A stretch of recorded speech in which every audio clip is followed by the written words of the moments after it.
Yuk kita dengarkan cerita Timun Mas, cerita anak dari Jawa Tengah. Pada zaman dulu kala, hiduplah sepasang suami istri. Mereka adalah petani yang tinggal di sebuah desa di dekat hutan. Mereka hidup bahagia. Sayangnya, mereka belum dikaruniai seorang anak. Setiap hari mereka berdoa kepada Yang Maha Kuasa agar segera dikaruniai seorang anak. Suatu hari, seorang raksasa melewati tempat tinggal mereka. Raksasa itu kemudian memberi sebuah biji mentimun. Tanamlah biji ini, nanti kau akan mendapatkan seorang anak perempuan, kata raksasa. Terima kasih raksasa, kata suami istri itu. Tetapi ada syaratnya. Pada saat usianya 17 tahun, kalian harus serahkan anak itu kepadamu, saut raksasa. Tanpa pikir panjang, mereka segera menerima biji itu dan menyetujuinya. Suami istri itu kemudian menanam biji mentimun itu. Setiap hari mereka merawatnya dengan baik. Beberapa bulan kemudian tumbuhlah sebuah mentimun yang berwarna keemasan. Buah mentimun itu semakin lama semakin besar dan berat. Ketika masak, mereka memetiknya. Dengan hati-hati, buah itu pun mereka potong. Betapa terkejutnya mereka, karena di dalam mentimun itu ada seorang anak bayi perempuan yang cantik dan lucu. Tahun demi tahun berlalu, Timun Mas tumbuh menjadi gadis yang cantik jelita. Kedua orang tuanya sangat bangga padanya.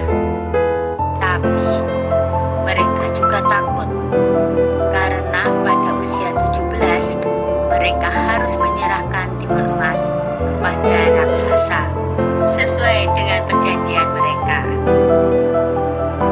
Ketika Timun Emas berumur 17 tahun, si raksasa datang. Pak Tani berkata, "Tunggulah sebentar, Timun Emas sedang bermain. Istriku akan memanggilnya." Lalu ia segera menemui anaknya. "Anakku, ambillah ini," kata Pak Tani sambil menyerahkan sebuah kantong kain. "Ini akan menolongmu melawan si raksasa. Sekarang, larilah secepat mungkin." Timun Mas pun segera melarikan diri. Raksasa segera berlari mengejar Timun Mas. Raksasa semakin dekat. Timun Mas segera mengambil segenggam garam dari kantong kainnya. Lalu, garam itu ditaburkannya ke arah raksasa. Tiba-tiba, muncullah sebuah laut di depan raksasa. Dia terpaksa berenang dengan susah payah. Timun Mas berlari lagi, tapi kemudian raksasa berhasil mendekatinya. Timun Mas kembali mengambil benda ajaib dari kantongnya dan dilemparkannya ke arah raksasa. Seketika muncullah pohon dengan ranting dan duri-duri tajam menghalangi si raksasa. Raksasa berteriak kesakitan. Tapi raksasa itu sungguh kuat dan terus mengejar Timun Mas. Maka Timun Mas pun mengeluarkan benda ajaibnya yang ketiga. Ia menebarkan biji-biji mentimun ajaib. Seketika itu pula tumbuhlah kebun mentimun yang sangat luas. Sampai akhirnya Timun Mas melemparkan benda ajaib terakhirnya, yaitu segenggam terasi udang yang berubah menjadi danau lumpur yang sangat luas. Raksasa itu akhirnya terjerembab di danau lumpur itu dan tak bisa lolos lagi.